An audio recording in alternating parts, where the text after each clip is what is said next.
Lane Mills on behalf of the state, Your Honor. Wilson? Lane Mills. Oh, Lane Mills. I'm sorry. Okay.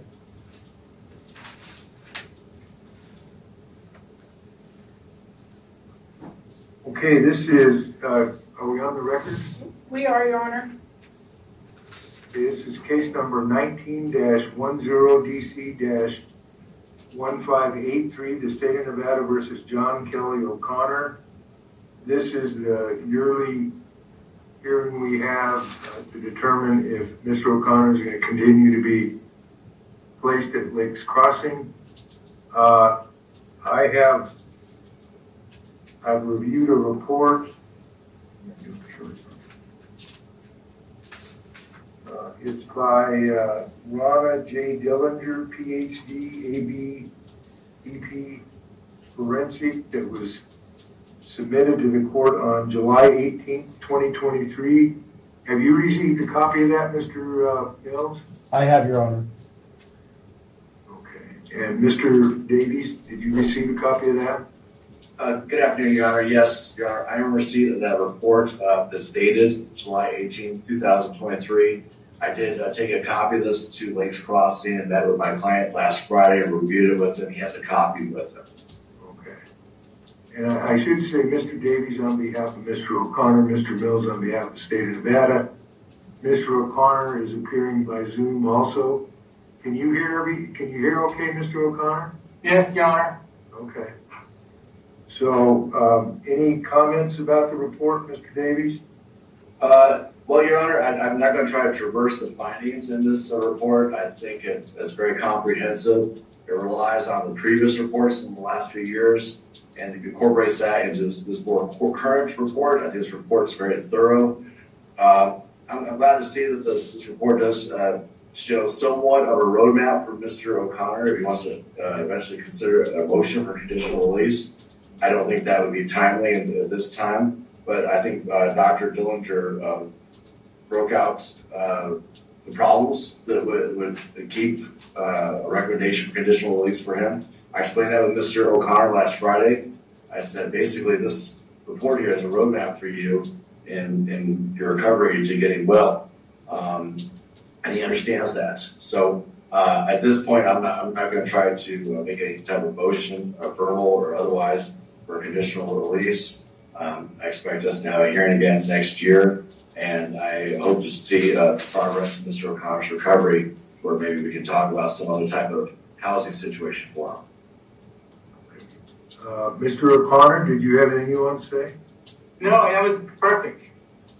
Okay, you read the report? Yeah, I read. My mom read it to me. Okay. Mr. Mills, did you have anything you wanted to add to any of this? No, Your Honor, I just believe the report does show that pursuant to 178.461, that there's still clear and convincing evidence that the defendant has a mental disorder, is a danger to himself or others, and that is dangerous is such that he needs to be placed at a secure forensic facility. It's clear from this report that he still has these delusions. He doesn't think he's wrong in these delusions. He does not believe that he has a mental illness, and as such, Your Honor, they have opined that he still needs to be there. So we'd ask the court enter those findings. Okay. Well, based upon the court's previous findings of clear and convincing evidence to commit the defendant and the annual report in this case filed on July 18th, 2023. The factual and procedural history of this case, and not really no objection from the defense, but a guarded agreement with the report. This court finds the following. The defendant is competent without substantial probability of achieving competency in the foreseeable future. The defendant's charges of first-degree murder with the use of a firearm to victim 60 years of age or older, or against vulnerable person battery with a deadly weapon causing substantial bodily harm to victim 60 years of age or older, or against a vulnerable person, and assault with a deadly weapon are eligible to be committed to the placement in custody of a forensic facility and pursuant to NRS 178.461 subsection 3.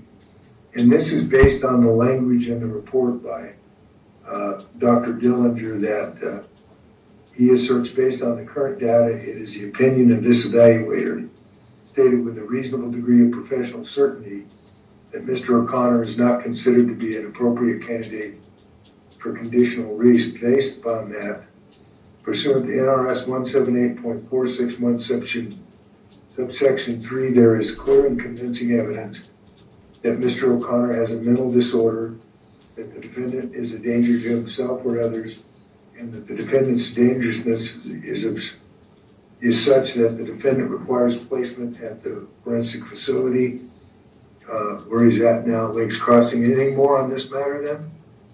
No, Your Not Honor. on the defense, Your Honor. We do need to set a hearing date, though, for a year from now. We could do that administratively if the court wants to.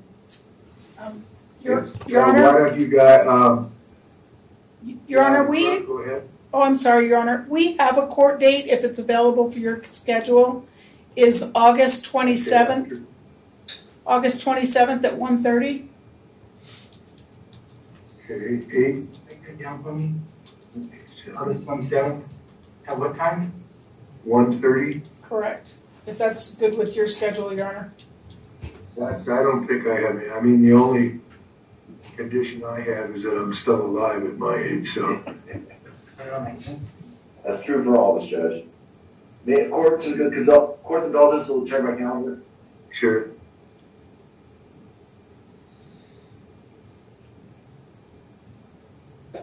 August 27th works for the defense. How do you feel about this being a Zoom hearing, Mr. Davies? For now, good. If something changes, if I want to make a motion for something other than we did today, then I think that's probably something I want to do in person. Okay. But if it's fairly perfunctory, not to minimize the impact, the significance of this, I think Zoom is good. I think it's probably easier for Lakes and transportation, for the sheriffs for transportation. So assuming all things are equal this time next year, I'd be fine with that. Okay, Mr. O'Connor, how do you feel about appearing by Zoom instead of in person? Until things change, I guess it's good. Okay. It's okay. Okay. Typically I don't like doing criminal matters. Part of the reason I did this time is because I'm in Elko right now, and I ended up scheduling two things at the same time. But this worked out good because I had time up here for the day. But maybe what I'll ask Mr. Davies is if you and Mr. O'Connor, Mr. Mills, how do you feel about this Zoom hearing? I think if it's a perfunctory thing, then that's fine, Your Honor. Okay. Well, I'll leave it up to Mr. Davies. I'm thinking we ought to just plan on it being by Zoom unless and all you got to do is request that it not be by Zoom, Mr. Davies.